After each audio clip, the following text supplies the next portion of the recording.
Wikidonist.com. Truth about tooth. We talked about the root canal treatments, we talked about the myths in root canal treatment, we have already spoken about the failures of root canal treatment. So many people have asked me, why don't you talk about the modern procedure of root canal treatment so that we can understand more about root canal treatments, how we should expect the root canal treatment in a dental office. I will put it in very simple words. It is not for a dental classroom. It is just to understand what you have to expect in your dentist office. You go there, you have a pain, and then once it is, the first part of it is actually to diagnose which is the tooth which is giving the pain.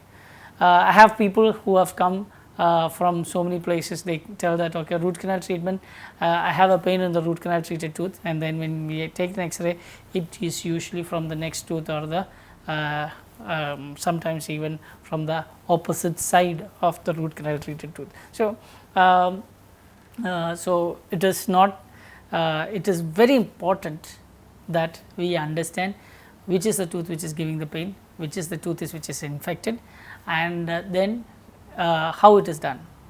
The diagnosis is done using sometimes X-rays, sometimes we will have to percuss, sometimes we will have to use a heat or a cold test, and then we understand that this is the tooth which is giving the pain, and once that is identified, then we will start the root canal procedure. Most of the time we remove the functional cusp, we take off the bite onto the tooth. It is just to avoid you to bite the biting pressure on the tooth, so that you will not get pain after the treatment, because once you remove the load, it is just like you have a painful area in some area, we will not touch it. So, but you have to chew, you have to go move ahead. So, we just take off the functional cusp, so that it will not have any pain. So, that is the second procedure. Once that is done, then we remove all the caries.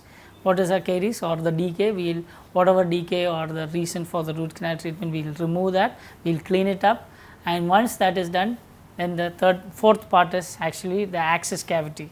What is an access cavity? There is a pulp inside the tooth. There is enamel, there is dentin, and then there is a pulp inside. The pulp chamber is almost like a rhomboid shape or a squarish shape inside the tooth. So, what we do is we need to have a direct access into the pulp, so that we can instrument it clearly, we can feel it clearly, we can see it using a microscope or a loop, or maybe without even that, we can see through the pulp chamber, or we can identify where the canals are, the canal openings are. The canal openings, for your understanding, it is a millimeter or sometimes even lesser than that. So, the doctor has to really clearly see it. So, sometimes they use a loop, they use a microscope, sometimes they do not need that. So, then we will do an access into this thing. Then we open the canals using a wide canal opening system.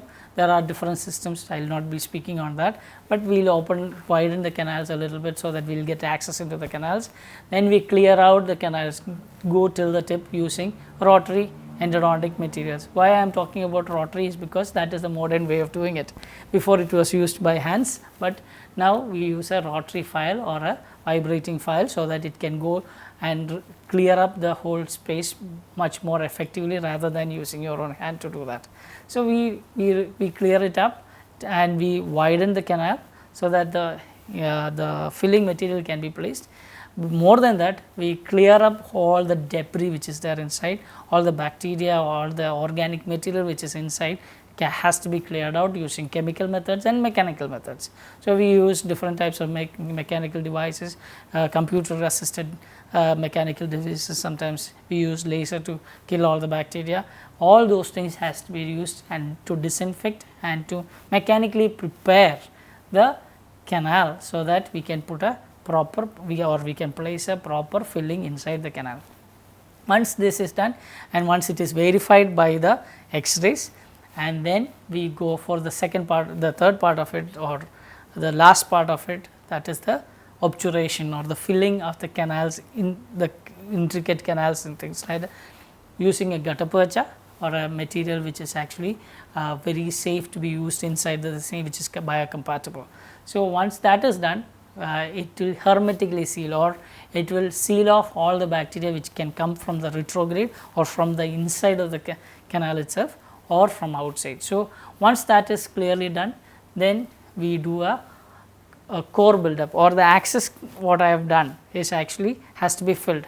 Why I talked about all these things is if the access is very big, we will not be able to restore the tooth with a crown, because access is done in the middle and crown is actually during the crown procedure we will have to shave out a millimeter of tooth from around. So, a tooth which is having 10 millimeters of width or something like that or even lesser we have to make an access which is around 3 or 4 millimeters, and if you shave out 1 millimeter around the tooth, then there is no tooth at all. So, we cannot make large access cavities, it has to be ideal so that you can see the it has to be small enough so that it does not disturb the tooth structure, but it has to be wide enough so that you can see all the canals, so that we do not miss the canals. So, all these things are factors that will contribute to a good, well done, successful root canal treatment.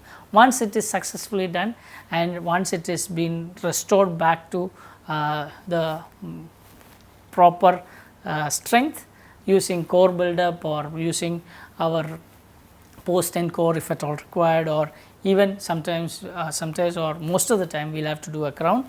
Once that is done, it will serve you a lifetime, because most of the root canal treated teeth I have seen has personally done root canal treatments, and I know people who have those teeth. Even when I started my practice, even my dad's practice, we have seen a lot of cases which is survived for 50 years, 40 years without any infection, without any trouble. So, these are the procedures which you have to expect. The only thing you will have to think about is an antibiotic drug after the root canal treatment to avoid any spills outside the bone or outside the cavity and outside the tooth, so that it will be subsided also. Otherwise, there will be some numbness when you leave, otherwise there is nothing to be worried about. You can go enjoy your normal party or go to office. Most of the people come before the office and get the treatment, and then they go and work in a normal day. So, it does not even need most of the time conscious sedation or any of these procedures. It is just done on a root canal on a local anesthetic or sometimes even without local anesthetic. In grossly infected cases, we do not use any local anesthetic, and it can be done pain free and with much comfort, and in some cases we do not even need an X-ray to be taken. So, you do not have to worry about radiation also. So, with all these things, I will say good adieu to root canal topics. I will come with another better topic and better understanding. Hope you will see the videos and subscribe me and send all these videos to all these things. Thank you for the comments. Thank you for all the support you have given all through these days on the YouTube. Please make sure that you spread the message and please make sure that you visit my website to understand more about me, what I do and how we do things like that. Thank you very much. See you. Goodbye. Wikidonist.com